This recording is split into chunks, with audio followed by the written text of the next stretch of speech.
जाओ।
Good morning MCL.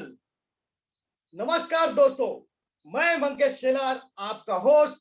आज के इस एमसीएल ट्रेनिंग सेशन में आप सभी का तहे दिल से स्वागत करता हूं और आशा करता हूं कि आप सभी स्वस्थ और मस्त होंगे। दोस्तों, आगे बढ़ने से पहले आप सभी का मैं दिल से शुक्रिया अदा करना चाहता हूं, क्योंकि हर शुक्रवार आप बिना चुके इस एमसीएल के ट्रेनिंग सेशंस को अटेंड करते हैं। पिछले सप्ताह के ट्रेनिंग सेशन के बाद मुझे कई सारे फोन कॉल्स आए। People said they were dilated. कईयों ने कहा कि उनकी आंखें खुल गई।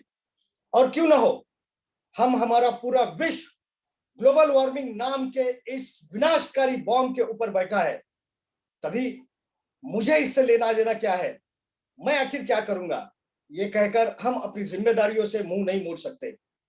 और इसीलिए MCL triple bottom line project के ऊपर काम करके पूरी दुनिया को सस्टेनेबल सॉल्यूशन देने के लिए कटिबद्ध है और उसके ऊपर काम भी कर रही है। तो इसी तरह हर शुक्रवार आप इस ट्रेनिंग प्रोग्राम को अटेंड किया कीजिए और अपने नॉलेज को अपडेट किया कीजिए। तो दोस्तों, चलिए आगे बढ़ते हैं और जानते हैं हमारे आज के इस ट्रेनिंग सेशन का विषय। आज के ट्रेनिंग सेशन का विषय है टेक्सटाइल इंडस्ट्री इन इंडिया। दोस्तों, रोटी, कपड़ा और मकान, ये हमारी तीन मूलभूत जरूरतें हैं, जिनमें से कपड़ा आज किस प्रकार से एक बहुत बड़ी इंडस्ट्री बन चुका है और आने वाले दिनों में इसका क्या भविष्य होगा, इसके बारे में आपसे कुछ ही देर में हम जानेंगे। लेकिन इसके पहले कुछ महत्वपूर्ण बातें मैं आपके साथ शेयर करना चाहता हूं। दोस्तों, यह वेबिनार एक टेलीविजन प्रसारण की तरह है, जिसमें आप सभी मुझे देख और सुन सकते हैं, लेकिन मैं आपको देख नहीं सकता। आप सभी को यह मेरा नम्र निवेदन है कि कृपया अपना अपना इंटरनेट कनेक्शन चेक कर ले। अपने साथ एक पानी की बोतल, नोटपैड और पेन रखें। अगर इंटरनेट कनेक्शन या और किसी वजह से आपका यह ट्रेनिंग प्रोग्राम मिस होता है, तो आपको परेशान होने की कोई जरूरत नहीं। इस प्रोग्राम के खत्म होते ही इसकी ऑडियो और वीडियो फाइल शेयर की जाएगी। आप सभी अपने अपने फ्रंट एंड कोऑर्डिनेटर से कांटेक्ट करके इस फाइल को हासिल कर सकते हैं। और एक जरूरी बात दोस्तों, चैट बॉक्स में आप लोगों के साथ एक लिंक शेयर की गई है। इस प्रोग्राम के खत्म होने से पहले आप लोगों को उस लिंक पे क्लिक करके आपका फीडबैक हमें भेजना है। याद रखिए, आपका फीडबैक हमारे लिए बहुत ही महत्वपूर्ण है। तो चलिए शुरू करते हैं एमबी वीडियो के साथ।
दोस्तों, अब मैं आपके सामने एमसीएल विजन, मिशन और प्लेज पढ़ूंगा। आप सभी से यह नम्र निवेदन है कि कृपया आप इसे मेरे साथ दोहराएं, जिसके लिए आप सभी के सामने एक स्क्रीन शेयर की जाएगी। तो चलिए पढ़ते हैं एमसीएल के लिए शपथ। मैं Mangesh Shelar Meera clean fuels limited का सदस्य हूं और अपने पूरे होश हवास में हमारे संगठन के मिशन और विजन को हासिल करने में इसे सफलता दिलाने की शपथ लेता हूं। मैं एमसीएल के प्रत्येक सदस्य के साथ अपने परिवार के सदस्य की तरह व्यवहार करूंगा और एमसीएल में कभी भी किसी भी सदस्य के साथ उसकी जाति, धर्म, नस्ल, लिंग, संप्रदाय, बोली, शैली, मत और सामाजिक, आर्थिक तथा सांस्कृतिक अक्षमता के आधार पर भेदभाव नहीं करूंगा। मैं संगठन के मिशन को हासिल करने के लिए कड़ी मेहनत करूंगा और अपने संगठन को समृद्ध बनाऊंगा। मैं वादा करता हूं कि संगठन की संस्कृति की रक्षा करने के लिए सभी कर्तव्यों एवं जिम्मेदारियों को पूरी अखंडता, योग्यता और समर्पण के साथ पूरा करूंगा। मैं हमेशा एमसीएल के प्रमुख मूल्यों, नीति संहिता और आचार संहिता का पालन करूंगा और उसके खिलाफ किसी भी तरह के गलत आचरण के लिए हर कार्रवाई के लिए तैयार रहूंगा। मैं न्यायोचित आदेशों का पूरी ईमानदारी के साथ पालन करने और काम में किसी भी तरह की चुनौती का सामना करने के लिए तैयार रहने का वादा करता हूं। एमसीएल विजन 2030 तक भारत को ईंधन के क्षेत्र में आत्मनिर्भर बनाना। लक्ष्य, एमसीएल एक ऐसी मूल्य श्रृंखला विकसित करने के लिए प्रतिबद्ध है जो ऊर्जा, पर्यावरण और आम लोगों को सशक्त बनाने के लिए समर्पित है। बुनियादी मूल्य, नवाचार, कुछ नया करना है तो पुराने तौर तरीकों से काम करना बंद करें। पर्यावरणवाद, अगर पर्यावरणवाद के हित में सोचना कोई सिद्धांत है तो इससे बेहतर सिद्धांत दूसरा नहीं हो सकता। देशभक्ति, यह केवल भावना की बात नहीं बल्कि अपने देशवासियों की सेवा करने की योग्यता की बात है। नैतिक आचार संहिता, निष्ठा, हम अपने व्यवसायों में निष्पक्ष, ईमानदार, पारदर्शी रहेंगे और हम केवल सही काम करेंगे भले ही कोई भी आसपास न हो। जिम्मेदारी, हमें जो काम सौंपा गया है उसके लिए हम 100% उत्तरदायी होंगे। साथ ही हम अपने ग्राहक, कर्मचारी, सदस्य, पूर्तिकार और समुदाय सहित सभी हितधारकों के प्रति उत्तरदायी होंगे। अनुराग, हम हर कार्य को मन लगाकर पूरे ध्यान के साथ करेंगे ताकि हमारे उत्पादन, हमारे नवीनीकरण, हमारे परिचालन और व्यवसाय के काम में सबसे ऊंचा मानदंड और गुणवत्ता का पालन हो सके। आदर, अपने सभी हितधारकों के प्रति हम हमेशा विनम्र और भरोसेमंद बने रहेंगे ताकि अपने हर चरण में अपनी प्रगति कर सके। मानवता, हम अपने व्यवहार से यह दिखलाएंगे कि हमारा एक ही धर्म है, मानवता की सेवा। आचार संहिता, हमारे एमसीएल के मिशन को हासिल करने के लिए एमसीएल से जुड़े हर व्यक्ति को आजीवन इस आचार संहिता का पालन और प्रचार करना चाहिए। गोपनीयता अनुरक्षण, एमसीएल आपको बहुमूल्य जानकारी सिखाती है और बांटती है। उस गोपनीय जानकारियों को अपने परिवार के सदस्यों और करीबी दोस्तों सहित किसी भी व्यक्ति को नहीं बताना चाहिए। आपको जो डिजाइन, ड्राइंग और दस्तावेज बताए और दिए गए हैं उन्हें किसी भी व्यक्ति के साथ बांटने के लिए ईमेल न करें और ना ही इसकी फोटोकॉपी तैयार करें। जितनी जल्दी हो सके घमंड करना छोड़ दे। हमेशा शांत, विनम्र और सभ्य बने रहे। आलोचना, बुराई और परिवाद करना बंद कर दें। एमसीएल समुदाय में किसी भी व्यक्ति के बारे में बुरी बात न करें। एमसीएल के हितधारकों के बीच हर तरह के आर्थिक व्यवहार को लेकर हमेशा पारदर्शी बने रहे। याद रखें कि हमेशा धनराशि आपके द्वारा किए गए कष्ट की प्रतिफल होगी। किसी भी प्रकार के प्रतिस्पर्धी कारोबार, एमएलएम, धर्म या राजनीति को बढ़ावा देने वाली बातों की हमारे समुदाय में बिल्कुल भी अनुमति नहीं है। समयनिष्ठा सफलता की कुंजी है। एमसीएल समुदाय द्वारा बुलाई गई हर बैठक के लिए सभी को समय पर उपस्थित रहना चाहिए। ज्येष्ठ और वरिष्ठ जनों के लिए आज्ञाकारी रहें। समुदाय के साथी सदस्यों, कनिष्ठों और महिलाओं की सुरक्षा करें। आपके साथ हर व्यक्ति को सुरक्षित महसूस होना चाहिए। वास्तविक और निष्ठावान प्रशंसा करें। हमेशा अपने आसपास के लोगों को उनके सकारात्मक गुणों की अन्वेषणा के माध्यम से प्रेरित करें और उन गुणों के बारे में सार्वजनिक रूप से प्रचार करें। समुदाय के साथी सदस्यों पर नजर रखें। यदि आपको कोई सदस्य नियमों का उल्लंघन करता हुआ नजर आता है तो कृपया इसे लिखित रूप से प्रशासन की जानकारी में लाने से न हिचकिचाएं। उल्लंघन करने वालों को सख्ती से दंडित, निलंबित, निष्कासित किया जाएगा। तो चलिए दोस्तों, अब हमारा समय हो चुका है हमारे आज के थॉट ऑफ द डे, आज के सुविचार का। और आज का सुविचार है, जब किसी की संगत से आपके विचार शुद्ध होने लगे तो समझना वो कोई साधारण व्यक्ति नहीं है। और दोस्तों, इसकी अनुभूति हमें हर शुक्रवार मिलती है। दोस्तों, आई एम श्योर कि आप लोगों ने बचपन में कभी ना कभी हिसाब नीति, पंचतंत्र या बोध कथाएं सुनी होगी। दूसरों के अनुभवों से हमें सीख मिले और हमारे हमारे प्रयासों में सफलता मिले, यही यही इनका मकसद था इन कहानियों के पीछे। आज हमारी उम्र और हमारी जिम्मेदारियां भले ही बढ़ चुकी हो, लेकिन आज भी इन कहानियों का असर उतना ही प्रभावशाली है। दोस्तों, इसीलिए हमारे आने वाले स्पीकर हर शुक्रवार अपनी छोटी छोटी कहानियों से हमें बड़ी सीख देते हैं। और उनकी और एक विशेषता है, उनकी कहानी भले कहीं से भी शुरू क्यों ना हो, लेकिन आकर मिलती है एमसीएल के महासागर को।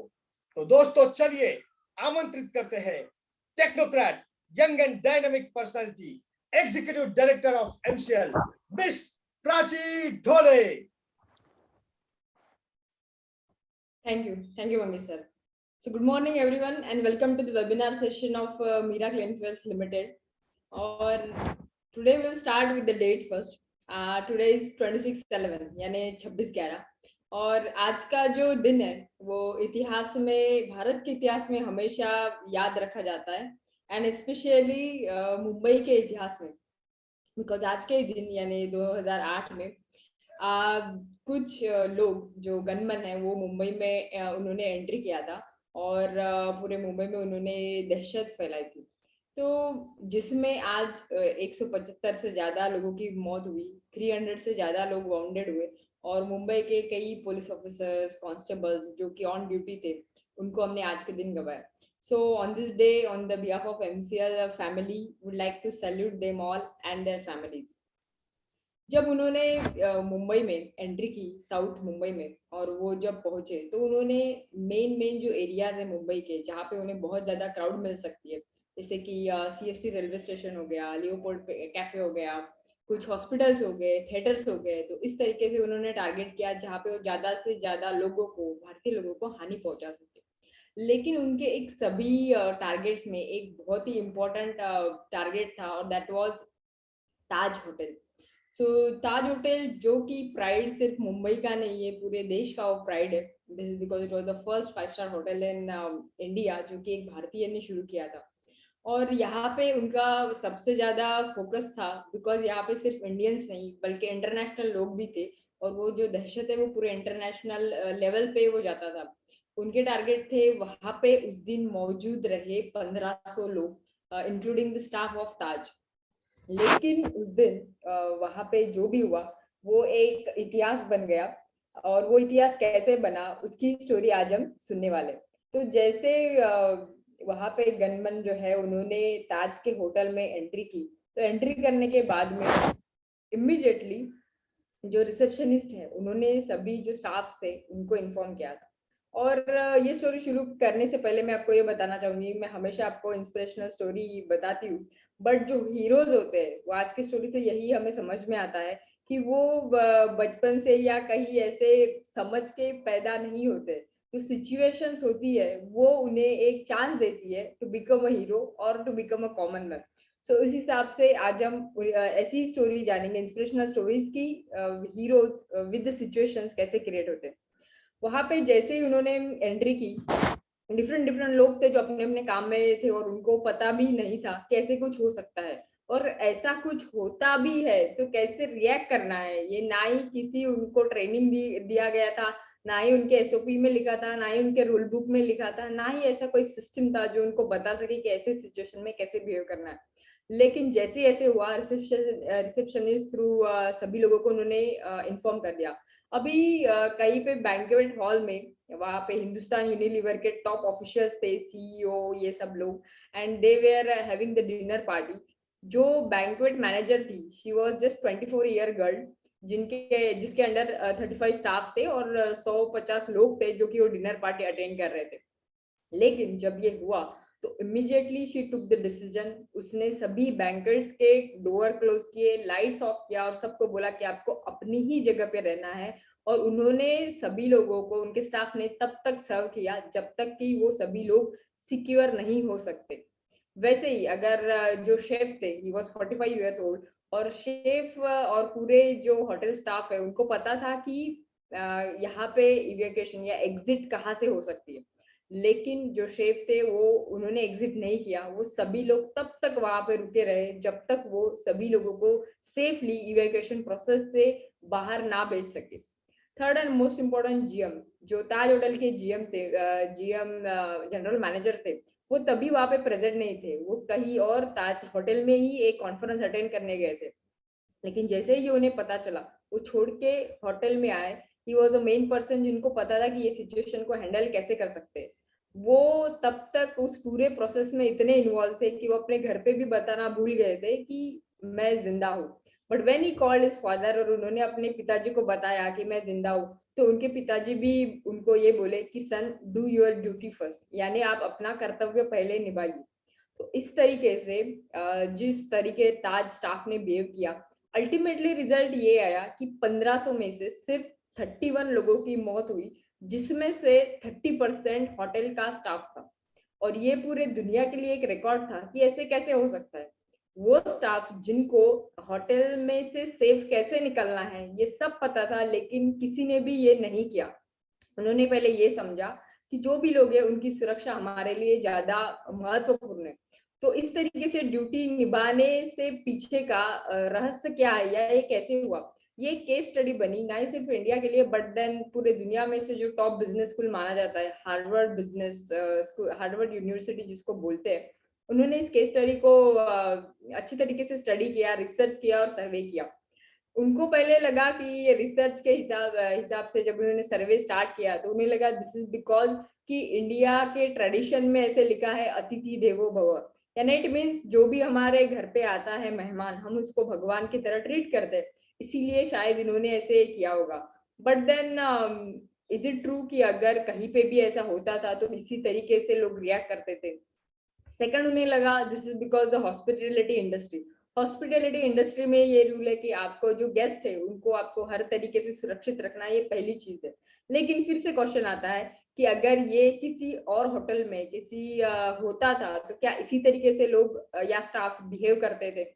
Third and the most important जो उन्होंने समझा वो ये है, it's because of Taj and Tata. Tata का जो रिक्रूटमेंट सिस्टम है, जिस तरीके से वो लोग अपने सिलेक्ट करते हैं अपने कंपनी में काम करने के लिए, उसके बिहाफ पे they have shown the different way of handling this situation. It means कि टाटा जब भी अपने लोगों को जो उनके फैमिली मेंबर बनने वाले हैं, टाटा का फैमिली बीइंग टाटा एम्प्लॉय बनने वाले हैं, उनका सिलेक्शन प्रोसीजर एक बहुत ही अलग तरीके से होता है। उनके 3 रूल है फॉर सिलेक्टिंग एनी पर्सन। पहले तो वो ये ट्राई करते हैं कि जो भी व्यक्ति रहे वो मोस्टली टीयर 2 टीयर 3 यानी ऐसे शहरों से रहे जहाँ घर में जो वैल्यूज है, जो फैमिली ट्रेडिशंस है, जो कल्चर है, उसको अहमियत दी जाए।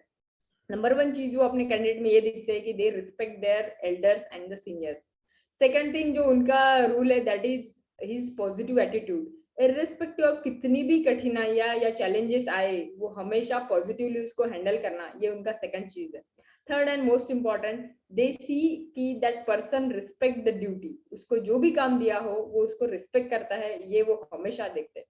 तो इसी तरीके से हम एमसीएल में भी किसी नए फैमिली मेंबर का जब इम्तिहान लेते हैं और उन्हें सिलेक्शन करते हैं, तो हमेशा ये ट्राई करते हैं कि वो फैमिली मेंबर एमसीएल से हमेशा जुड़ा रहे। भारत के ये भारत का ये एग्जाम्पल पूरी दुनिया के सामने बन गया in terms of how to handle the situation जो टाटा ने रखा है। एंड सेकंड थिंग, भारत ने पूरी दुनिया को ये भी बताया कि जरूरत पड़ने पर हर एक भारतीय हीरो बन सकता है। आज वैसे अगर हम देखते हैं बिजनेस सेक्टर में कई कठिनाइयां है, कई चैलेंजेस है, और इस तरीके में जो हीरोज है वो अपनी ड्यूटी निभाते हैं। That duty can be towards people, duty towards nation and duty towards business. और एमसीएल की duty with respect to the taluka यही है कि वो हर एक तालुका को सुजलाम सुफलाम बनाए और एक ऐसी वैल्यू चेन, एक ऐसी मूल्य श्रृंखला डेवलप करे जो कि इस सभी सेक्टर में सेक्टर को समझे और उसके हिसाब से हम एक एग्जाम्पल पूरे वर्ल्ड के सामने रख सकते। और इसी समझने के लिए अभी मैं बुलाना चाहूंगी ऐसे व्यक्ति को कि जिन्होंने अपने ड्यूटी को समझा है और पिछले लगातार 17 साल से वो अपनी ड्यूटी निभा रहे हैं। तो चलिए अभी वुड लाइक टू वेलकम कि ये textile industry how it can become the part of MCL business model. तो लेट्स वेलकम एमसीएल के रचनाकार, सलाहकार एंड शिल्पकार doctor Shyam Golap. Thank you. दोस्तों नमस्कार, and that was really a great, inspiring, wonderful story. Thank you very much, madam. नमस्कार दोस्तों, मैं डॉक्टर श्याम गोलप फिर से एक बार आपका इस ट्रेनिंग सेशन में स्वागत करता हूं। मैं आशा करता हूं कि आप सभी लोग स्वस्थ हैं और आप अपने साथ अपने परिवार का, यानी घर का परिवार और एमसीएल परिवार दोनों का ख्याल रख रहे हैं। मैं ये भी उम्मीद करता हूं कि आप सभी लोग 1 घंटा बहुत अच्छी एक्सरसाइज कर रहे हो, अपने हार्ट, अपने लंग को मजबूत कर रहे हो और अपनी इम्यूनिटी को बढ़ा रहे हो। तो चलिए शुरुआत करते हैं आज के टॉपिक से।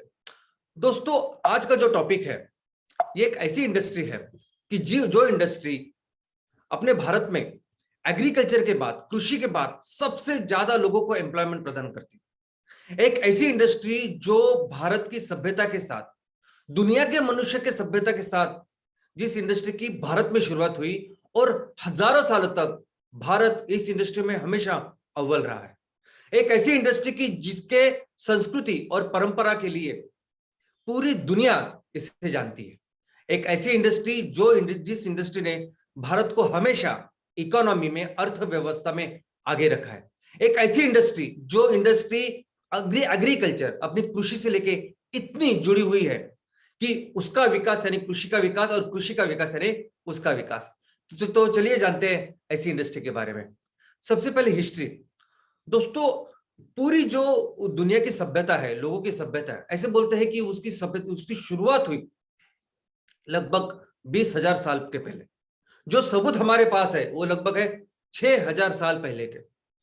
लेकिन प्राचीन सभ्यता के साथ, जैसे मनुष्य की हमेशा जो मूलभूत जरूरत है, रोटी, कपड़ा और मकान, तो कपड़ा, इस कपड़े में भारत हमेशा इस इंडस्ट्री में अव्वल रहा है।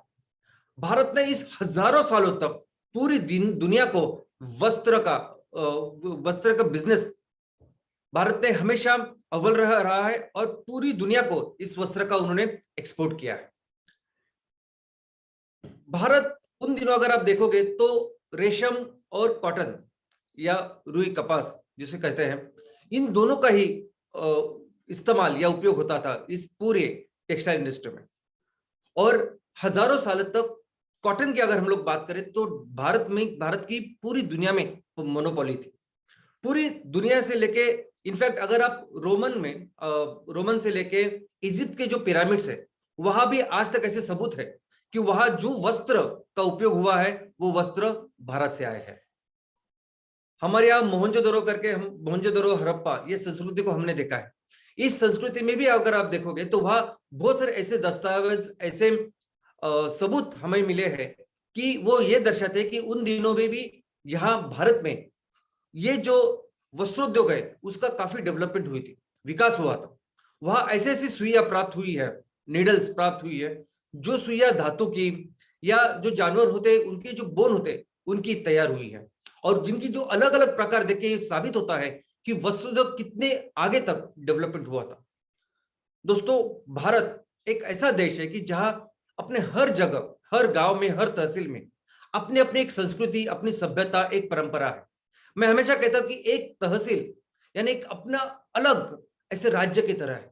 इसका मतलब यह होता है कि हर तहसील की अपनी एक विशेषताएं होती है, अपना एक हिस्ट्री होती है, एक संस्कृति है, परंपरा है।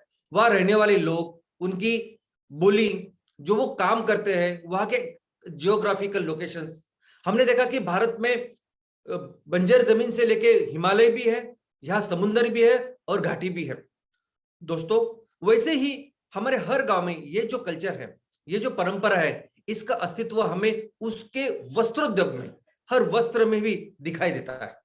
आज कन्याकुमारी से लेके कश्मीर तक अगर आप देखोगे तो हर वहां के जो भी वस्त्र इतने हजारों सालों से बनते आए हैं उस पर यह छवि दिखाई देती है। और आपको सुन के आश्चर्य होगा, लेकिन पूरी दुनिया में ये परंपरा, ये संस्कृति, ये प्रसिद्ध है। पूरी दुनिया जानती है कि भारत के ये जो वस्त्र है, चाहे वो कांजीवरम हो या कशीदा हो, ये पूरी चीज भारत के हजारों सालों से भारत दूसरे देशों को देता आ रहा है और देश इसके बारे में बहुत ज्यादा प्रभावित भी है। और इसका बहुत बेसिक चीज ये थी कि भारत हमेशा कृषि में, एग्रीकल्चर में अव्वल रहा है। एग्रीकल्चर ही इसका आधार या बेसिक फाउंडेशन बोल सकते ये है। अगर भारत हजारों सालों तक वस्त्रोद्योग में नंबर 1 इकोनॉमी था, वो इसी के लिए ताकि हम एग्रीकल्चर में नंबर 1।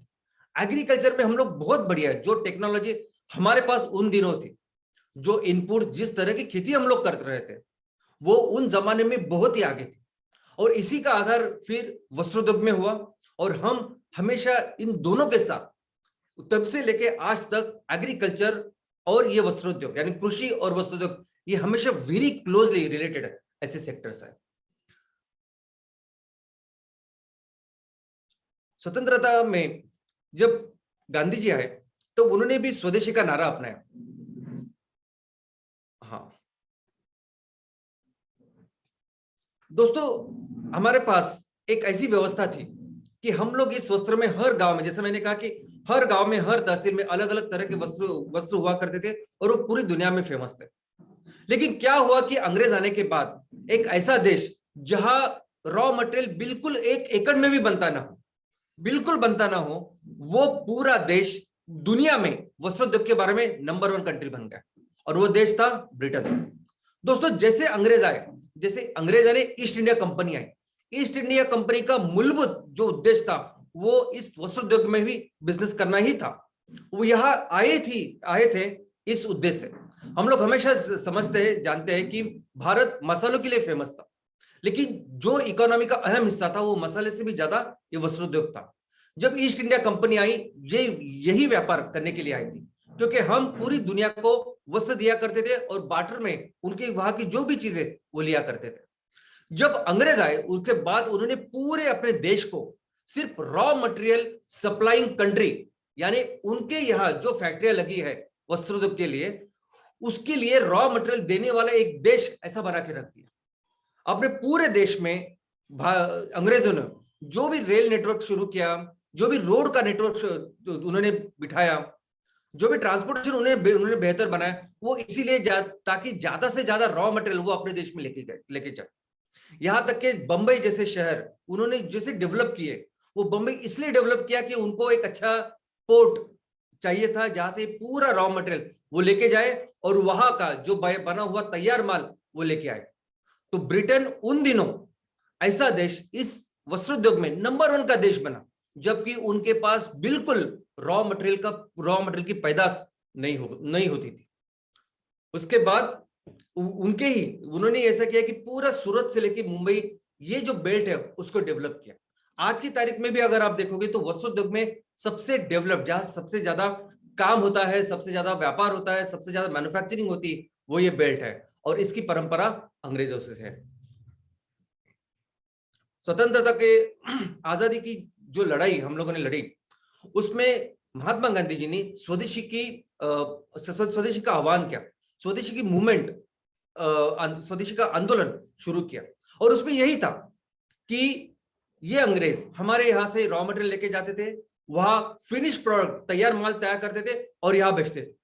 गांधी जी ने कहा कि हमें इसका स्वीकार नहीं करना है, हमें इसका इस्तेमाल नहीं करना है, चलो हम अपने वस्त्र खुद बनाएंगे।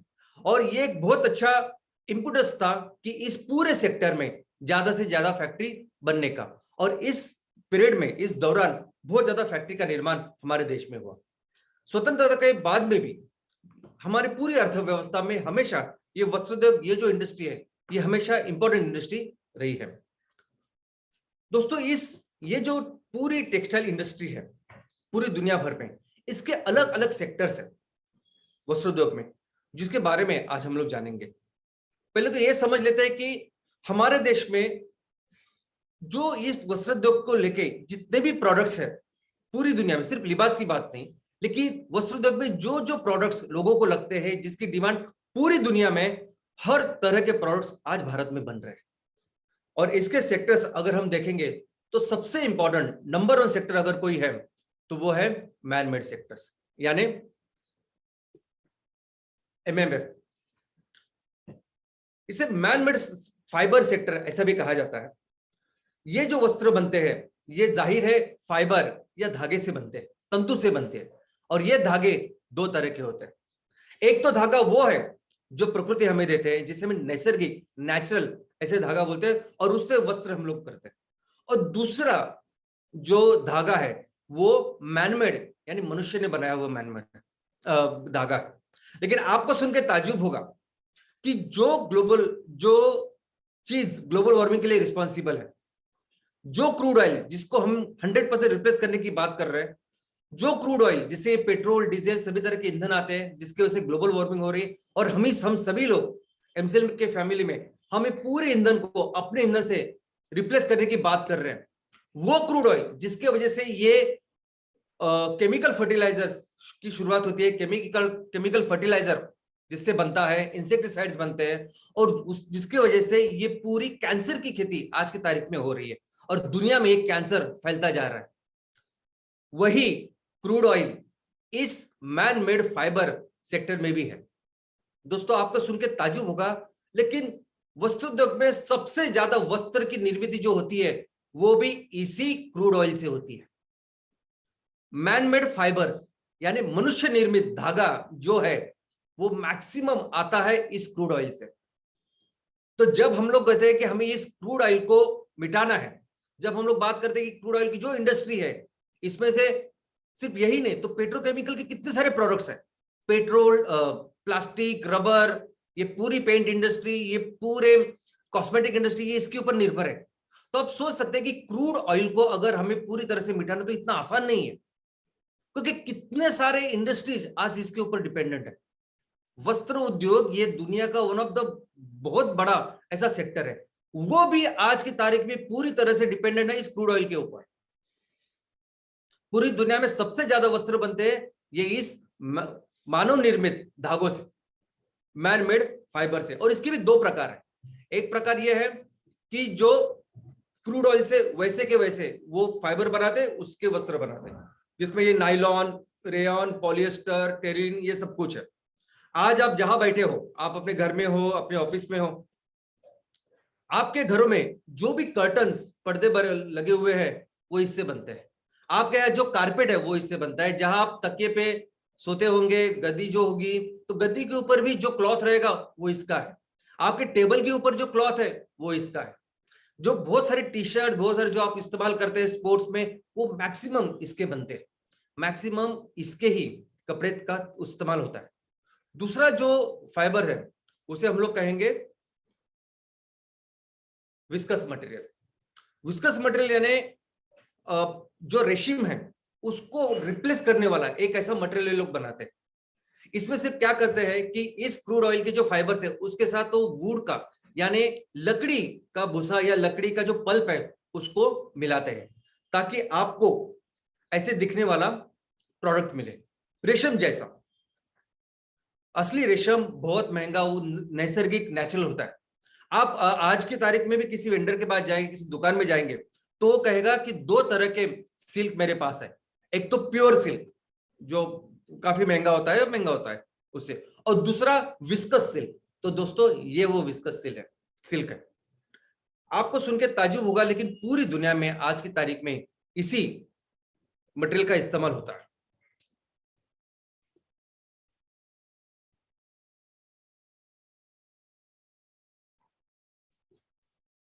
यानी पूरी दुनिया में जितने भी वस्त्र बनते हैं 78% यानी 80 को सिर्फ 2% कम, 78% जो वस्त्र आज की तारीख में दुनिया में बन रहे हैं वो क्रूड ऑयल से बन रहे हैं।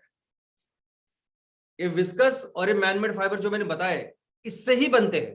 पूरी दुनिया में जो कारोबार हो रहा है, जो बिजनेस हो रहा है, वो इसका हो रहा है। सिर्फ 22% यानी 22% ये वो है जो नैसर्गिक यानी प्राकृतिक नेचुरल फाइबर से बनते हैं, बाकी सभी इस मैनमेड फाइबर से बन रहे हैं। हमारे देश में भी अगर आप इंडस्ट्री देखोगे तो हमारे देश में मैनमेड फाइबर्स की ये जो इंडस्ट्री है यह बहुत अच्छी तरह से विकसित, डेवलप्ड है। पूरी दुनिया में ये फाइबर, ये वस्त्र बनाने के लिए जो बड़ी बड़ी फैक्ट्रियां लगती है, जैसी टेक्नोलॉजी बनती है, वैसे बेस्ट टेक्नोलॉजी आज भारत में भी है, वैसे बेस्ट फैक्ट्रियां आज भारत में भी है। क्रूड ऑयल से लेके, क्रूड ऑयल से उस धागे को बनाना और उससे वस्त्र बनाना, ये पूरी जो श्रृंखला है, ये पूरी जो वैल्यू चेन है, अगर आप देखोगे तो बहुत अच्छी तरह से डेवलप्ड है आज हमारे देश में।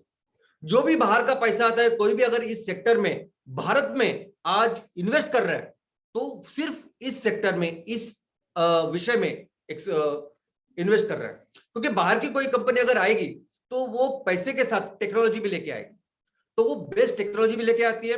100 करोड़ की टेक्नोलॉजी है तो वो 200 करोड़ की ऑफकोर्स लगाएगी, दैट इज नंबर 1।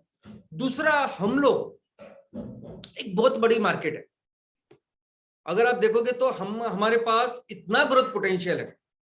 ऐसा भारत, ऐसा महान विशाल भारत जो पूरी दुनिया को वस्त्र दिया करता था, जो लिबास दिया करता था, आज उसकी ऐसी परिस्थिति है कि दुनिया में सबसे कम वस्त्र हमारे यहाँ पहने जाते हैं। अगर आप देखोगे तो यहाँ जो एवरेज है पूरी दुनिया का वो 11.2 है, यानी पूरी दुनिया में लोग जो वस्त्र पहनते हैं पर कैपिटा, प्रति व्यक्ति 11.2 किलो प्रति व्यक्ति इतने वस्त्र पहनते हैं। और भारत में वो फिगर क्या है? 5.5, यानी आधा भी नहीं है पूरी दुनिया के एवरेज। ज्यादा जो तो छोड़ ही दीजिए आप, जो हमारे आजू बाजू के छोटे छोटे देश भी बहुत ज्यादा वस्त्र पहनते, उतने वस्त्र तो है ही नहीं अपने पास। तो आज ऐसी परिस्थिति है भारत की कि जो हजारों सालों तक मोनोपोली था जिस सेक्टर में, आज सबसे कम, यानी अगर मैनमेड फाइबर की बात करें तो हम लोग अफ्रीका से भी कम ऐसे मैनमेड फैब्रिक में है, क्योंकि ऑफकोर्स नैसर्गिक चीजें हमारे पास ज्यादा है। इसलिए पूरे जो इन्वेस्टमेंट कर रहे हैं, पूरी जो कंपनियां बाहर की जो आज भारत में निवेश कर रही है, वो इस इंडस्ट्री में, और वो भी मैनमेड फाइबर्स में कर रही है। और ये बाकी की इंडस्ट्री में भी होता है। जैसा हमने देखा कि बाकी के इंडस्ट्री में भी लोग, जैसे मोबाइल की बात हो तो मोबाइल इसीलिए लोग यहाँ फैक्ट्रियां लगाते हैं, 2 व्हीलर की फैक्ट्री इसीलिए यहाँ लगाते हैं क्योंकि मार्केट यही है। मैक्सिमम मार्केट अगर आप वस्त्रों में भी देखे हुए तो आज की तारीख में उभरने वाला मार्केट, बढ़ने वाला मार्केट आज भारत को देखा जाता है। और ऐसे अलग अलग प्रोडक्ट्स इस एमएफएफ पे होते हैं, और हम यहाँ से बहुत सारे लोगों को एक्सपोर्ट भी करते हैं। बहुत छोटे छोटे देश है जिनको हम लोग एक्सपोर्ट करते हैं। अमेरिका एक बहुत बड़ा हमारा पार्टनर है, लगभग 11% जो हमारा मैनमेड फाइबर्स के जो मटेरियल है वो हम लोग उनको एक्सपोर्ट करते हैं। और भारत का ऐसा लक्ष्य है कि हमें इस इंडस्ट्री को, वस्त्रोद्योग को 5 गुना बढ़ाना है, क्योंकि इतना पोटेंशियल आज भारत देश में है। और ये जब फोकस, ये जो विजन हमने रखा है, हमारे सरकार ने रखा है या हमारे इंडस्ट्री ने रखा है कि इस इंडस्ट्री को 5 गुना बढ़ा सकते हैं और इसको बढ़ाएंगे। इसके लिए पैसे लेके आएंगे, इसलिए सब कुछ वो काम करेंगे, टेक्नोलॉजी लेके आएंगे। ये पूरा, इसके लिए जो पूरी प्लानिंग इस इंडस्ट्री पूरे बिजनेसमैन कर रहे हैं, वो कर रहे हैं सिर्फ और सिर्फ इस एमएमएफ के ऊपर, यानी मैनमेड फाइबर्स के ऊपर, यानी क्रूड ऑयल के ऊपर। यानी इंडस्ट्री को बढ़ाने की जब हम लोग बात कर रहे हैं तो वो भी किसके ऊपर कर रहे हैं? क्रूड ऑयल के ऊपर, ताकि हमें बाहर के लोग भी, इन्वेस्टर्स भी मिले, टेक्नोलॉजी भी मिले, और हम आराम से माल इसको यहाँ तैयार कर सकते हैं और यहाँ देश को बेच सकते हैं। लेकिन इसमें दूसरा जो सेक्टर है, दूसरी जो इंडस्ट्री है, वो है कॉटन सेक्टर। दोस्तों, कॉटन सेक्टर एक ऐसा सेक्टर है कि जैसा मैंने कहा कि हजारों सालों तक हम उसमें पूरी दुनिया में मोनोपोली थी। ये वो सेक्टर है कि जिससे हम लोग वस्त्र बनाते थे और पूरी दुनिया को बेचते थे। लगभग 3000 साल तक, यानी 1500 BC से लेकर 1500 AD तक हम पूरी दुनिया से बार्टर करते थे, लेकिन दुनिया को हम लोग वस्त्र देते और उसके बदले में जो भी उनके पास होता था वो हम लोग लेते थे। और हमने देखा कि ज्यादा से ज्यादा सोना हम लोगों ने लिया है। पहली जो मिल है, बाद में हमने देखा कि अंग्रेज आ गए, अंग्रेजों ने वो सब जो सिस्टम था वो तबाह किया। लेकिन धीरे धीरे करके यहाँ जो फैक्ट्रीज की शुरुआत हुई, पहली कोशिश हुई कलकत्ता में, लेकिन जो नंबर 1 सक्सेसफुल फैक्ट्री शुरुआत हुई वो हुई बॉम्बे में, मुंबई में। एक समय ऐसा था कि पूरे भारत में जितनी फैक्ट्री या मिलें थी उसमें से 60% मिले मुंबई में थी। मुंबई में उन दिनों मिलों में काम करने के लिए सभी राज्यों से, यहाँ से वहां से लोग आते थे। ऐसे कई सारे लोग आपको दिखेंगे वहां जो दूसरे राज्यों से, लेकिन 50, 60, 100 सालों से यहाँ रह रहे हैं उनकी फैमिली से। आज भी मुंबई, जो सेंट्रल मुंबई या जो प्रॉपर मुंबई है, वहां सिर्फ ये मिले या गिरनी जो है वो हुआ करती थी, और उनकी जगह पे आज बड़े बड़े टावर्स है या डेवलपमेंट हो चुकी है। इसके बाद ये जो कॉटन बेल्ट हमारा है, जहां सबसे ज्यादा कॉटन या कपास का प्रोडक्शन होता है, ये लगभग ये 4-5 स्टेट है, जिसमें गुजरात, महाराष्ट्र, कर्नाटका, तेलंगाना और आंध्रा। ये हमारे देश में ऐसे स्टेट्स हैं जो सबसे ज्यादा कॉटन हमारे यहाँ बनाते हैं। आपको सुन के ताज्जुब होगा, लेकिन दुनिया में जितना कॉटन की खेती होती है या कपास की खेती होती है, 33% खेती हमारे देश में है। और जितनी कपास, जितनी रुई की निर्मित पूरे दुनिया में होती है, 26% वो रुई हमारे यहाँ तैयार होता है। अभी ये बहुत इंपॉर्टेंट हमारे सबको, हमारे फैमिली के सभी उद्योजकों को सीखने के लिए बहुत इंपॉर्टेंट एक केस स्टडी। अभी देखिए, पूरी दुनिया में 33.02 मिलियन हेक्टेयर इतनी जमीन है कि जिसके ऊपर कपास की खेती हो रही है, और उसमें से लगभग 12.20 मिलियन हेक्टेयर इतनी जमीन, इतनी खेती भारत देश में, ऑलमोस्ट 30%, 33%। और अगर आप उसमें जो उत्पादकता हो रही है वो कितने आ रही है, अगर हम 33% जमीन अपने यहाँ है, तो हम सोच रहे हैं कि एटलीस्ट 30% तक कपास अपने यहाँ तैयार होनी चाहिए, लेकिन वो कितना हो रहा है, सिर्फ 26%। लेकिन जब वस्त्रों की बात करते हैं कि कितना कॉटन का वस्त्र तैयार होता है, तो ये सुन के आपको बहुत ताज्जुब होगा, आश्चर्य होगा कि हम दुनिया का सिर्फ 13% वस्त्र तैयार करते हैं। और ये हर एग्रीकल्चर में हो रहा है, हर कृषि क्षेत्र में, हर सेक्टर की यही समस्या है। 33% इतनी जमीन हमारे पास है, उसमें से सिर्फ 26% हम लोग कपास तैयार करते हैं, और वस्त्र कितना बनाते हैं, सिर्फ 13%। यानी आप सोचिए कि कितना कम हमारा इसमें कंट्रीब्यूशन है। और इसका कारण यह है कि हमारा जो उसकी उत्पादकता है, प्रोडक्ट, वो बहुत कम है। पूरी दुनिया का एवरेज है 789 किलो प्रति हेक्टर, और हम कितना बनाते हैं, 500। यानी इतना कम हमारी प्रोडक्टिविटी है। अगर इसकी हाई जो प्रोडक्टिविटी है, जो 1000-1100 तक जाती है, वो तो छोड़ ही दीजिए आप, लेकिन इतना कम हम लोग उत्पादन करते हैं। बावजूद इसके हम लोग दुनिया के दूसरे सबसे ज्यादा एक्सपोर्टर है। अमेरिका के बाद सबसे ज्यादा कॉटन रुइयों को एक्सपोर्ट करने वाला देश कोई है तो भारत है। अपार्ट इसके, जो आज वस्त्र उद्योग हमारे देश में है और जितना हम लोग बाहर एक्सपोर्ट करते हैं, उसमें से 50% से ज्यादा ये कॉटन रुई इसमें शामिल है। और ये रुई हम लोग किसको देते हैं, तो हमारे आजू बाजू के जो छोटे छोटे देश है ना, उनको देते हैं। Vietnam, China, Indonesia, Bangladesh, Pakistan.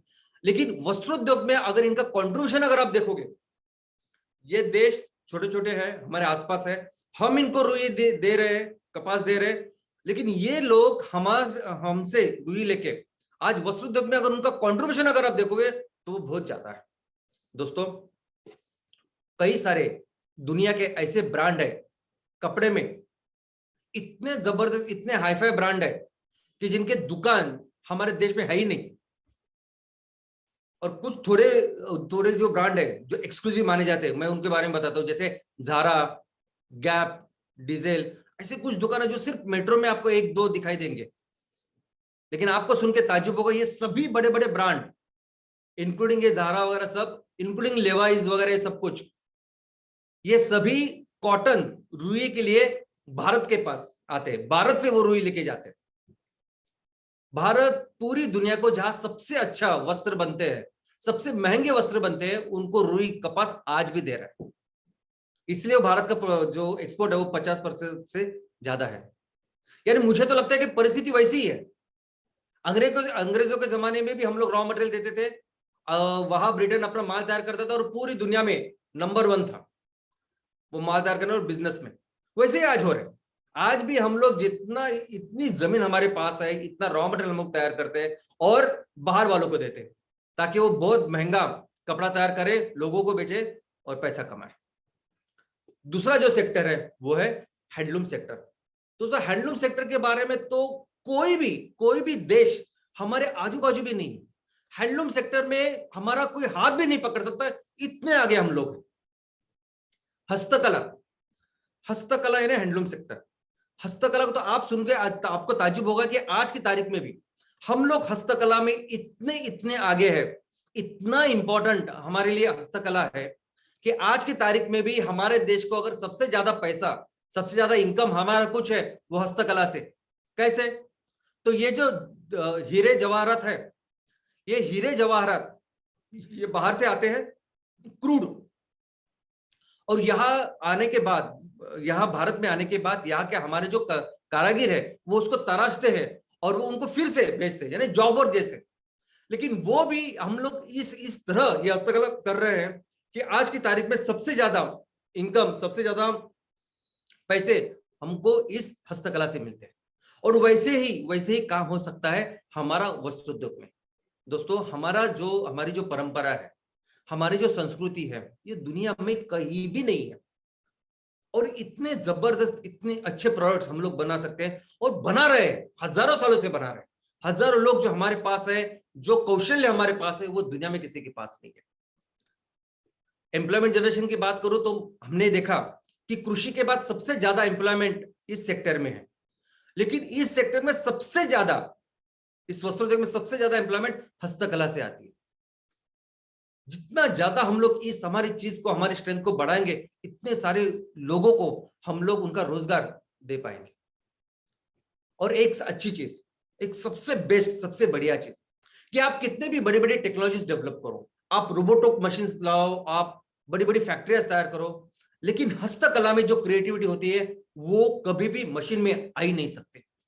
आप कुछ भी करो इस बाकी के सेक्टर्स में, मशीन से कुछ भी करने की कोशिश करो, जो काम आज हम लोग क्रिएटिविटी में करते हैं वो आप सोच नहीं सकते, पूरी दुनिया में इसका जवाब ही नहीं है। दोस्तों, जो प्रोडक्ट्स हम लोग इससे तैयार कर सकते हैं ना, वो प्रोडक्ट की आज मार्केट पूरी दुनिया में है, यानी ग्लोबली है, नेशनल लेवल पे है। हमारे देश में भी अगर आप देखोगे तो हम लोग हमेशा देखा है कि मोबाइल की बात जब हम लोग करते हैं तो 73% मोबाइल आज जो चाइना बेचते हैं, बाकी के सभी हुंडई, सैमसंग और सब लोग बेचते हैं। हमारे यहाँ कोई कंपनी नहीं है जो ये माल तैयार करती है और बेचती है। वैसे ही वस्त्रोद्योग में भी है।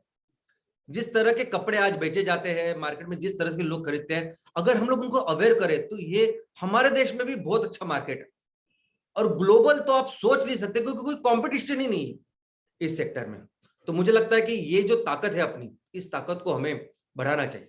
अगर सचिन तेंदुलकर बैटिंग अच्छे करता है तो वो बैटिंग के ऊपर से ध्यान देना चाहिए ना। वैसे हमारी ये ताकत है हस्तकला के ऊपर फोकस करना, हस्तकला को और मजबूत करना और उससे ज्यादा बिजनेस डेवलप करना, ये आज की तारीख में बहुत जरूरत है। इसके आगे का जो सेक्टर है वो है वुलन सेक्टर। वुलन सेक्टर यानी वो जो भेड़ होते हैं, भेड़ बकरियां हम लोग बोलते हैं, मेंढी है, उससे जो लोकर तैयार होता है, ऊन तैयार होता है, उससे तैयार किए कपड़े, उनको वुलन सेक्टर कहा जाता है। पूरे दुनिया में अगर आप देखोगे तो हम प्रोडक्शन में 7वें स्थान के ऊपर है। प्रोडक्शन, कितना ज्यादा लोकर हम लोग तैयार करते हैं, कितने ज्यादा ये कपड़े तैयार करते हैं, तो हम 7वें स्थान पे है। और आपको सुन के ताज्जुब होगा, लेकिन 10 अलग अलग कैटेगरीज है इस प्रोडक्ट्स के। जो लोकर, जो ऊन उनसे आती है इस मेंढों से, उसे अलग अलग इतने प्रोडक्ट्स बनते हैं कि 10 अलग अलग कैटेगरी है, जो सभी कैटेगरी के सभी प्रोडक्ट्स आज हमारे देश में बनते हैं। लेकिन यहां पे सुन के आपको ताज्जुब होगा कि पूरी दुनिया के 3rd यानी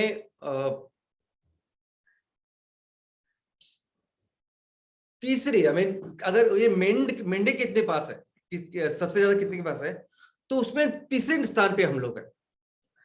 यानी कितना रॉ मटेरियल हमारे पास हो सकता है, कितना हम लोग जनरेट कर सकते हैं, तो तीसरा सबसे ज्यादा पॉपुलेशन हमारे देश में है। तो एटलीस्ट तीसरा चौथा इतना स्थान होना चाहिए। अगर मेंढिया इतने पास है आपके पास, तो उतना रॉ मटेरियल है, उतना माल तैयार होना चाहिए, लेकिन उतना नहीं हो रहा। इसका बहुत अच्छा एग्जांपल आज हमारे देश में ही है। सबसे ज्यादा ये माल तैयार करने वाले, ये वस्त्र तैयार करने वाला जो राज्य है वो है राजस्थान। राजस्थान में सिर्फ 14% इतने ही मेंढिया है, जानवर है, लेकिन वो वस्त्र का निर्माण करते 30%, 30% करते। क्योंकि बाकी के पूरे हमारे देश में ये भेड़ बकरियों की तरफ कैसे देखा जाता है कि चलो 2-4 पाल ले, और वो वस्त्र के लिए नहीं उसको पालते, खाने के लिए पालते। दूसरी, अगर खाने के लिए भी नहीं तो भी उसमें वो बिजनेस का जो एटीट्यूड होना चाहिए वो नहीं होता। जैसे राजस्थान अगर ये कुछ काम करती है तो राजस्थान के वहां के किसान, वहां के लोग ये बिजनेस करके काम करते कि मैं इतने लोगों से, इतने मेंढिया से ऐसे बिजनेस शुरू करूं, यहाँ ये माल दूं। ये तरह का, ये बिजनेस का जो आउटलुक, होना चाहिए, पर्सपेक्टिव होना चाहिए, ये हमारे देश में नहीं है। और जो भी प्रोडक्शन हम लोग तैयार करते हैं 85% ये जो प्रोडक्शन होता है, जो गुणवत्ता होती है, क्वालिटी होती है इस प्रोडक्ट की, उससे कारपेट बनाते हैं। तो कारपेट क्वालिटी का वस्त्र या वूल हमारे हम लोग तैयार करते हैं, और सिर्फ 5% ऐसा वूल हम लोग तैयार करते हैं, वस्त्र तैयार करते हैं जो हम लोग लिबास के लिए, पहनने के लिए उसका उपयोग कर सकते हैं। आज अभी देखिए ठंडी की शुरुआत हो रही है, हो गई है, तो इस ठंडी की शुरुआत में बहुत सारे ऐसे वस्त्र आएंगे मार्केट में, और हमारी यहाँ काम करने वाली बड़ी बड़ी कंपनियां भी जो यहाँ उसका निर्माण करती है, वो इसके लिए जो रॉ मटेरियल लगेगा वो रॉ मटेरियल बाहर से मंगवाएंगे, ऑस्ट्रेलिया से मंगवाएंगे, वूल जो लगेगा ऑस्ट्रेलिया से मंगवाएंगे, लेकिन यहाँ वो काम हम लोग नहीं करेंगे। तो दोस्तों हमारे देश में भी अगर ये जो सेक्टर है उसके कुछ बहुत बेसिक प्रॉब्लम्स है जो समझने चाहिए। क्यों हम लोग अपने ही लोगों को क्यों नहीं सपोर्ट करते ये काम करने के लिए? क्योंकि आज अगर हमने देखा, जब हमने शुरुआत की थी, शुरुआत में मैंने कहा कि हजारों सालों तक हम इस वस्त्रोद्योग में नंबर 1 थे, क्योंकि वहां एक परंपरा हुआ करती थी। हर गांव में जहां वहां की जो गाय भैंसे है, जो भेड़ बकरियां है, उनकी खाने की पीने की सब व्यवस्था होती थी। गांव वाले हम लोग वो सब करते थे। यहां तक कि जब अंग्रेज आए, अंग्रेजों ने देखा ये सब जमीन और उसका उपयोग, उन्होंने देखा कि यहाँ इंपॉर्टेंट जो जगह है वो उनके लिए राखीव रिजर्व रहती है। तो हर ग्राम पंचायत में आज की तारीख में भी अगर आप देखोगे तो चराने के लिए जगह ऐसे एक फिक्स्ड जगह होती है, कंपलसरी होती है। लेकिन इस आजादी के बाद जो भ्रष्ट ऐसे अधिकारी, भ्रष्ट पॉलिटिशियन, भ्रष्ट जो बिजनेस करने वाले ऐसे लोग हैं, इन सब ने ऐसी जो जमीन जो हमारे जानवरों के लिए राखीव थी, रिजर्व थी, उसका रिजर्वेशन निकाल दिया, और वहां एक तो अपनी कुछ जो बिल्डिंग क्या तैयार की, बिजनेस किया। पॉलिटिशियन लोगों ने अपनी अपनी जो संस्थाएं थी उसकी जो चैरिटेबल के नाम पे कॉलेजेस वगैरह तैयार किए। और इस तरह अगर बेसिक प्रॉब्लम आज हमारे देश में इस सेक्टर का है तो वो खाने पीने का है।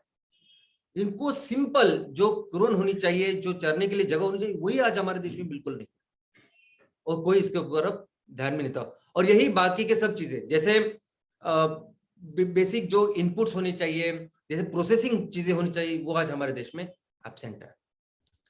जूट, दोस्तों जूट सेक्टर का तो आप सुन के आप एकदम ताज्जुब करेंगे। आपको शायद पता नहीं होगा, दुनिया में सबसे ज्यादा नंबर 1 सबसे ज्यादा जूट निर्मित या निर्माण करने वाला देश है भारत। दुनिया में सबसे ज्यादा जूट की निर्मित हमारे देश में होती है। 150 सालों से हमारे यहाँ ये इंडस्ट्री है। इतनी पुरानी, इतनी ऑर्गेनाइज इंडस्ट्री नहीं किसी के पास, और मैक्सिमम मिले ये वेस्ट बंगाल में होती है। जूट के बारे में अगर आप देखोगे तो पूरी ये जो चीजें है, इसमें इंडस्ट्री में जो काम होता है उसमें बहुत सारे लोग लगते हैं, तो कितनी सारी एम्प्लॉयमेंट जनरेशन इसमें हो सकती है। ये जो क्रॉप है, ये जो फसल है जूट के लिए इस्तेमाल होती है, ये तो वंडर क्रॉप है। यानी कैसे, जैसे हम लोग नेपियर ग्रास के बारे में देखते हैं वैसे ही है। यानी एक तो इसको पानी कम लगता है, इसको बहुत जल्दी कोई बीमारी नहीं होती। यानी अगर खेतों में आजू बाजू बीमारी हो रही है लेकिन इसको नहीं होगी, इतना रेजिस्टेंट है ये।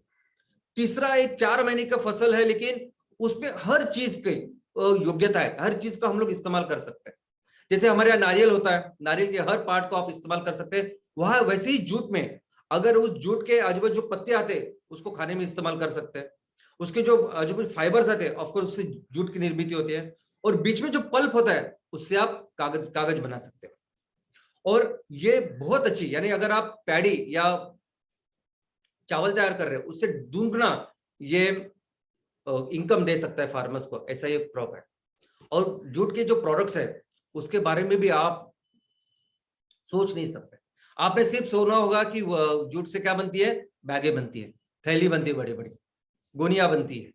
लेकिन फर्नीचर से लेके ऐसे कई सारे प्रोडक्ट जो आज आप प्लास्टिक में देखते हो, रबर में देखते हो, वो सभी जूट से बन सकते हैं। कई सारे ऐसे इंडस्ट्री है जिनमें एप्लीकेशंस जूट के हो सकते हैं। इंसुलेशन के एप्लीकेशंस हैं। Packaging industry itself is such a huge industry, जहां आज की तारीख में ये प्लास्टिक या थर्माकोल ऐसे गंदी चीजों का इस्तेमाल हो रहा है। ये सभी चीजों की जगह हम लोग जूट का प्रयोग कर सकते हैं। जूट के कई सारे एप्लीकेशंस है। दोस्तों हमने देखा पिछले हफ्ते कि इस पूरी दुनिया के देश के लोग, 190 ऑलमोस्ट ऑल कंट्रीज, पिछले हफ्ते ने इसी महीने में वो परिषद खत्म हुई, COP26। सभी लोग बता रहे थे कि कैसे हम लोग को, हमें इस दुनिया को बचाना चाहिए, कैसे सस्टेनेबिलिटी की ओर जाना चाहिए। लेकिन सॉल्यूशन क्या है? तो सॉल्यूशन है जूट। क्योंकि ये जो सिर्फ ग्लोबल वार्मिंग की बात नहीं है, ये ईंधन हो रहा है तैयार और ईंधन से पूरी टेम्परेचर बढ़ रही है, वो तो एक बात है। लेकिन जो पेट्रोकेमिकल का उपयोग हम लोग आज कर रहे हैं, जो रबर, प्लास्टिक, जो कॉस्मेटिक, ये पूरे केमिकल्स, केमिकल फर्टिलाइजर सब हम लोग कर रहे हैं, उसमें से उसकी वजह से पर्यावरण का संतुलन बहुत बिगड़ चुका है। इकोसिस्टम पूरी तरह से डैमेज हो गई है। ये कोरोना कहां से आया? ये आए दिन नए नए इन्फेक्शन आ रहे हैं। कहां से आ रहे हैं? बिकॉज पर्यावरण की अपनी आपकी जो व्यवस्था थी ये सब कंट्रोल करने की, इसको पूरी तरह से बिगाड़ा है इस प्रोडक्ट्स ने, पेट्रोकेमिकल के प्रोडक्ट्स ने। और इस पेट्रोकेमिकल के प्रोडक्ट्स को रिप्लेस करने वाला सबसे बढ़िया ऑप्शन आज की तारीख में कुछ है तो वो जूट है। तो सस्टेनेबिलिटी का अगर जाना है तो वहां का सबसे बड़ा सोल्यूशन आज भारत देश में है। और इस सेक्टर के भी बहुत बेसिक प्रॉब्लम है, बहुत बेसिक प्रॉब्लम। ये किसान जो मेहनत करता है, सब करता है, उसको सपोर्ट करने के लिए कोई सपोर्ट सिस्टम ही नहीं है। हमने देखा कैसे मैनमेड फाइबर है, यानी क्रूड ऑयल की अगर आप बात कर रहे हो तो क्रूड ऑयल में अगर आप क्रूड ऑयल से फाइबर लेने से उसके वस्त्र बनाने तक पूरा सब कुछ अपने पास है, एकदम हाईफाई टेक्नोलॉजी है। बाहर के लोग आ रहे हैं, इन्वेस्ट कर रहे हैं उसमें, और हम लोग भी उसमें बस खुश है। लेकिन जो बेसिक है, जो जरूरत है पूरी दुनिया को, जिसकी जरूरत है और जो हमारी ताकत है, आज उसकी तरफ कोई देख नहीं रहे। सिंपल सिंपल छोटी छोटी चीजें हैं जो जूट में, इस सेक्टर में जरूरत है, लेकिन हम लोग नहीं कर रहे हैं। यहां तक कि मैं आपको बता दूं कि आजादी के बाद जितनी भी समितियों का गठन हुआ इस जूट के बारे में, कि कैसे जूट की इंडस्ट्री को आगे लेके जाए, कैसे करें, सभी जो एक्सपर्ट्स तज्ञ इसमें थे, उन्होंने एक ही बात कही है, उन्होंने एक ही रिपोर्ट दिया है, ये जूट इतना जरूरी, इतना वैभवशाली है कि इसका गोल्डन फाइबर रेवोल्यूशन हो सकता है। ऐसा रेवोल्यूशन जो पूरी अर्थव्यवस्था हमें चेंज करा सकता है। यह महत्व है जूट का। इसके आगे का जो सेक्टर है वो है सेरीकल्चर और सिल्क सेक्टर, यानी रेशम वस्त्र उद्योग। दोस्तों रेशम वस्त्र उद्योग और इस रेशम को तैयार करने वाला जो फाइबर, जो तंतु होता है, जो धागा होता है, वो बनाने वाला जो कीड़ा होता है, उस कीड़ों को पालना, एनिमल हस्बेंड्री, उसको कहते हैं सेरीकल्चर। तो सेरीकल्चर और सिल्क सेक्टर, ये भी दुनिया में, पूरी दुनिया में हजारों सालों से लोग इसको जानते हैं। हजारों सालों से ऑलमोस्ट हर देश में इसका अपने लोग है, अपना एक मार्केट है। इसको अगर पूरे जो वस्त्र है उसके महाराजा अगर कोई है तो रेशम, इसको क्वीन ऑफ टेक्सटाइल भी कहा जाता है। इतना इतना मशहूर और इतना पुराना है। पुराने दिनों में अगर आपने सुना होगा तो एक सिल्क रूट हुआ करता, चाइना से लेके, भारत से लेके वो पूरी दुनिया में जाता था। चाइना और भारत उन दिनों से लेके आज तक सबसे ज्यादा रेशम का उत्पादन करते, और उन दिनों से वो पूरी दुनिया को ये रेशम देते हैं। तो रेशम का मार्केट आज की तारीख में पूरी दुनिया में मौजूद है। और ये हमारे लिए तो ये रेशम इतना जरूरी है कि हमारे यहाँ लगभग 1 करोड़ लोग इसमें, इनको एम्प्लॉयमेंट इससे मिलती है, रोजगार इसमें मिलता है। इस पे इन्वेस्टमेंट कम लगती है और ये देता भी, ये आउटपुट भी अच्छा देता है। दोस्तों कोरोना के पहले लगभग 94 लाख यहाँ 94 लाख मजदूर इसमें काम करते थे। कोरोना के बाद 87 लाख हो गए, क्योंकि आपको पता है कि अगर कोई भी पौधा है तो पौधे को वैसे हर दिन पानी देना पड़ता है, वो काम करना पड़ता है, वैसे ही रेशम में भी इनको देखभाल करनी होती है। और कोरोना में जब पाबंद थे, लोग यहाँ वहां जा नहीं सकते थे, तब ये रेशम के जो उत्पादन के सेंटर्स थे वो जरा कम हो गए और लोगों की फिर उसमें जो एम्प्लॉयमेंट है वो भी कम हुई, जो फिर से अभी नॉर्मल होने जा रही है। और आपको सुन के ताज्जुब होगा कि नंबर 1 जो देश है जो सबसे ज्यादा रेशम बनाता है वो है चाइना। उसके नीचे हम हैं, भारत दूसरे स्थान के ऊपर है। ज्यादा फर्क नहीं हमारे दोनों में, लेकिन आपको सुन के ताज्जुब होगा पूरे दुनिया में भारत एकमेव ऐसा देश है कि जिसमें सभी 5 प्रकार होते हैं इस रेशम के उत्पादन के, अलग 5 टाइप, वो सिर्फ हमारे देश में पाए जाते हैं। बाकी के देश में इंक्लूडिंग चाइना, वह सभी जो प्रकार है वो नहीं मिलते, उनका उत्पादन नहीं होता। तो सोचिए किस तरह से कुदरत ने बनाया हमें, ऐसी कोई भी चीज नहीं जो हम लोग बना नहीं सकते। ये एकमेव ऐसी स्ट्रेंथ भारत की है। तो इतना काम हम लोग कर सकते हैं, लेकिन इसका भी चैलेंज वही है जो किसी भी दूसरे एग्रीकल्चर कृषि क्षेत्र का है। किसी गांव के किसी एक कोई ऐसा उद्योग धंधा, कोई ऐसा बिजनेस जो हजारों सालों से चलता आ रहा है, लेकिन जो बेसिक चीज है आज की तारीख में उनको चाहिए वो नहीं है। वो सेम चैलेंजेस आज इस सेरिकल्चर में, आज इस सेक्टर में भी है। दोस्तों, इंडियन टेक्सटाइल इंडस्ट्री की बात करें, ये सब हमने देखे, ये 6 अलग अलग टाइप्स, 6 अलग अलग कैटेगरी हम लोगों ने दिखी।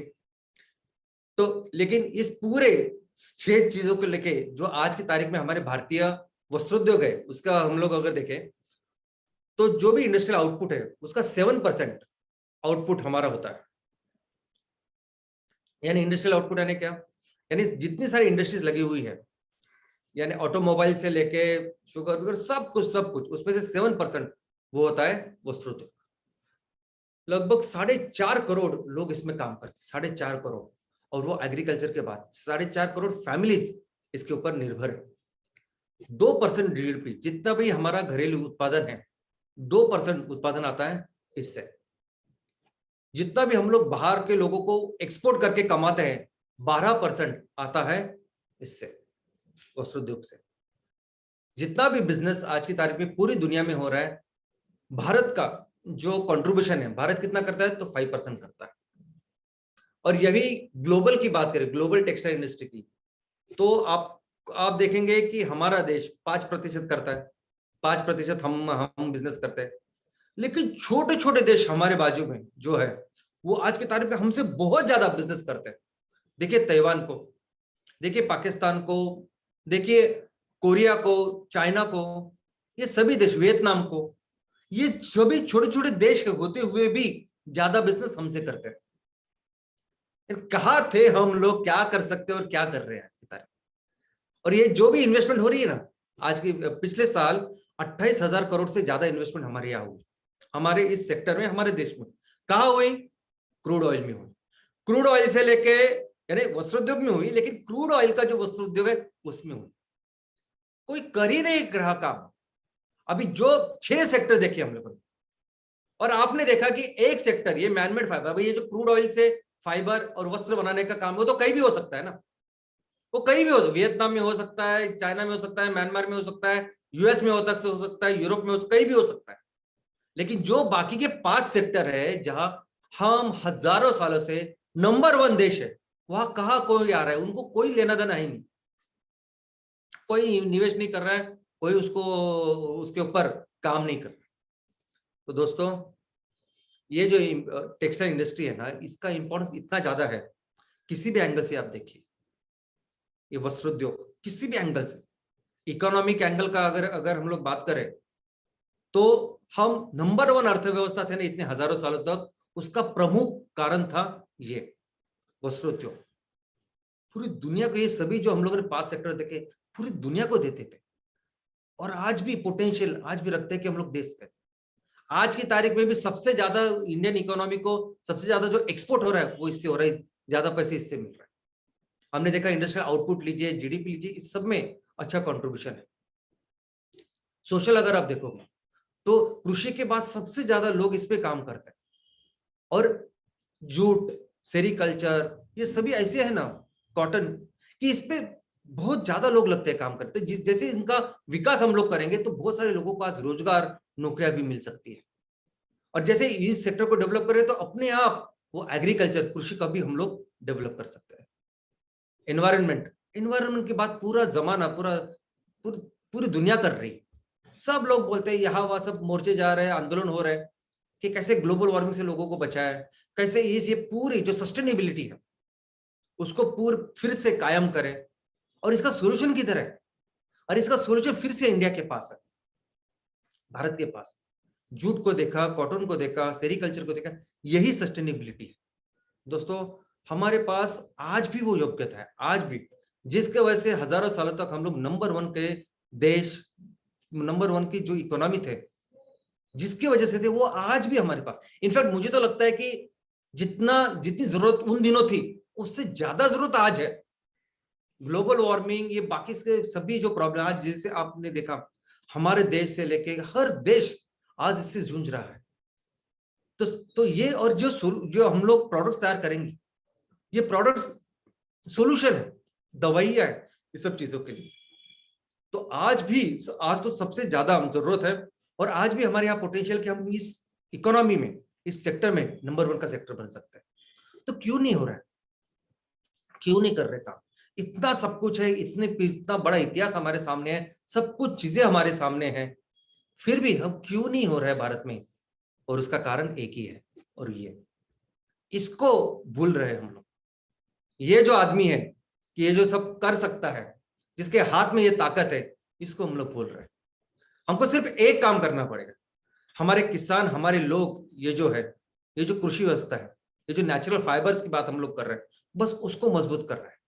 ये अपनी ताकत को ही हम लोग निग्लेक्ट कर रहे हैं, नजरअंदाज कर रहे हैं, और उसकी वजह से बाकी की ये सब चीजें बढ़ रही है। और ये इतना इंपॉर्टेंट सेक्टर जो भारत के लिए हो सकता है, आज वो हम लोग इतना अच्छा काम उसमें नहीं कर रहे हैं।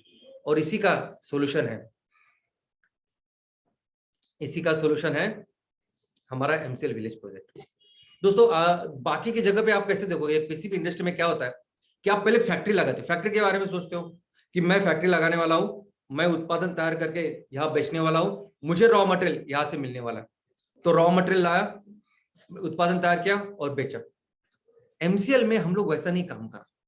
आप सोचिए, आप समझिए इस बात को, हम हर तहसील में 100 टन आउटपुट की फैक्ट्री इसीलिए लगा रहे हैं कि कहीं भी किसी भी तहसील में आप लगाइए, उतना रॉ मटेरियल तो हर जगह आपको मिलेगा। नंबर 1 ईंधन के बारे में। लेकिन सबसे अहम, सबसे जरूरी, सबसे इंपॉर्टेंट प्रोजेक्ट है हमारा एमसीएल विलेज प्रोजेक्ट।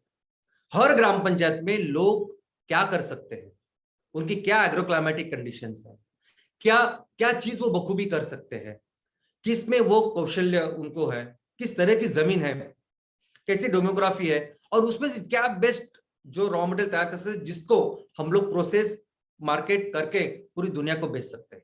ये बेसिक हमारा प्लान है, ये बेसिक बिजनेस प्लान है।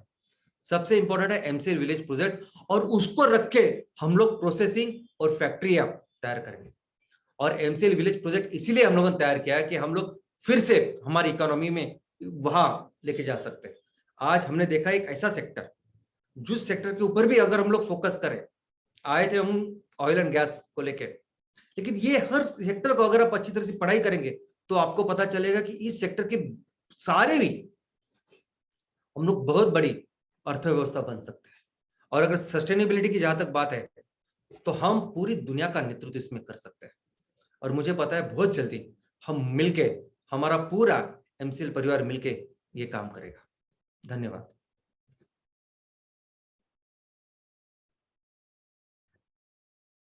यस श्याम सर, हम सब मिलके दुनिया को एक अलग लीडरशिप देंगे जो बायोफ्यूल, क्लीन फ्यूल इंडस्ट्री को पूरी कॉम्प्रिहेंसिव और उद्योग व्यवस्था को बदल देगा। Yes, what a session sir, what a thought, and what a correlation of textile industries with our core clean fuel biofuel subject.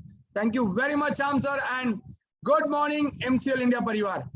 आपने देखा कि आज किस आसानी से, किस सरलता से श्याम सर ने कॉटन इंडस्ट्री का जो प्रेजेंटेशन दिया है वो हमारे लिए बहुत ही प्रेरणादायी है। Thanks a lot Shyam sir, and yes, thanks again Prachi madam for reminding us the values incorporated, inbuilt in Taj Group of Industries, जिसका एग्जाम्पल ताज अटैक में दिखा। Yes, biofuel industry, clean fuel industry, ये आने वाले समय में हमारे गांव का उद्धार तो करेगी, बट साथ में हमारे तहसील, हमारा जिला, हमारा देश और ये पूरे विश्व का उद्धार करेगी। उसमें भारत को क्लियरली इकोनॉमी में बहुत बड़ी पायदान पे, शायद नंबर में पहुंचा देने का जो ताकत, जो सपना एपीजे कब्ज़ ने देखा था, वो इसमें है। और इसका आज एक मैपिंग, आज एक आउटलाइन आपने देखा होगा। और सबसे इम्पोर्टेंट बात थी कि जिस कॉम्प्लिकेटेड सब्जेक्ट का जो कंटेंट था उसको इतना सरलता से सर ने सिखाया है कि वो आने वाले समय में आज का प्रेजेंटेशन शायद पूरे इंडस्ट्री के लिए एक एग्जाम्पल लेक्चर हो जाएगा। Thanks again jam sir, thanks again Prachi madam, and yes thank you very much all the interested farmers who are with MCL, the channel partners, the MP owners, the MVPs, the BDAs, senior BDAs, prime BDAs, and all the stakeholders of MCL. Thank you very much for being with us. Yes, मैं हमेशा आज भी कहना चाहूंगा कि आपको इस देश की मिट्टी का वास्ता है और MCL ही सुजलाम भारत का रास्ता है। Thank you very much.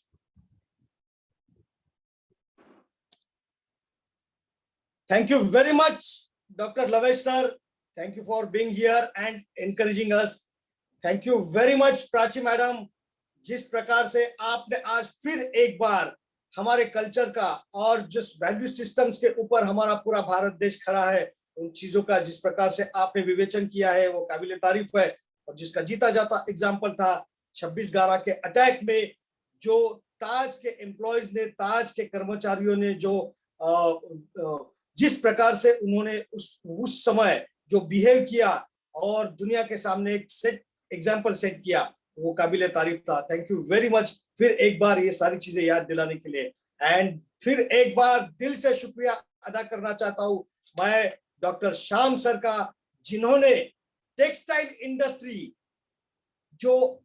जिसका हमारे एमसीएल के साथ में किस प्रकार से कोरिलेशन है और किस प्रकार से हम जो बार बार यहाँ पर इस वेबिनार में इस बारे में कहते रहते हैं कि हम भारत जो है वो दुनिया की सबसे नंबर 1 इकोनॉमी बनेगा। नंबर 1 इकोनॉमी बनने के लिए किस किस प्रकार से हम अलग अलग इंडस्ट्रीज में काम कर सकते हैं, और उसका एक ही जरिया है, that is only one thing is the agriculture. जी हाँ दोस्तों, शुक्रिया, thank you very much doctor Shyam sir, ये सारे इंसाइट्स हमारे साथ शेयर करने के लिए, हमारा नॉलेज बढ़ाने के लिए, हमारा हौसला बढ़ाने के लिए। थैंक यू वेरी मच दोस्तों। आप सभी से ये नम्र निवेदन है कि चैट बॉक्स में दी गई लिंक के ऊपर जाकर कृपया आप अपना फीडबैक हमें भेज दीजिएगा। और शुक्रिया अदा करना चाहता हूं मैं आप सभी का, prime BDA channel partner, MP owners, MBS owners, सारे एमवीपी और सारे हमारे जो एमसीएल के स्टेक होल्डर्स है, उन सभी का फिर एक बार इस शुक्रवार के सेशन में आने के लिए और ये सारी चीजें सीखने के लिए। Thank you very much MCL team members जो दिन रात मेहनत कर ये सारे वेबिनार्स की तैयारियां करते रहते हैं। Thank you very much. फिर एक बार आप लोगों से ये दरख्वास्त है कि आपका, अपने परिवार का और पूरे एमसीएल परिवार की सेहत का ख्याल रखिए। तो इसी के साथ मैं मंगेश शेलार, आपका होस्ट, यहाँ आपसे ये कहता हूं कि आज का ये वेबिनार, आज का ये सेशन यही समाप्त हुआ। धन्यवाद।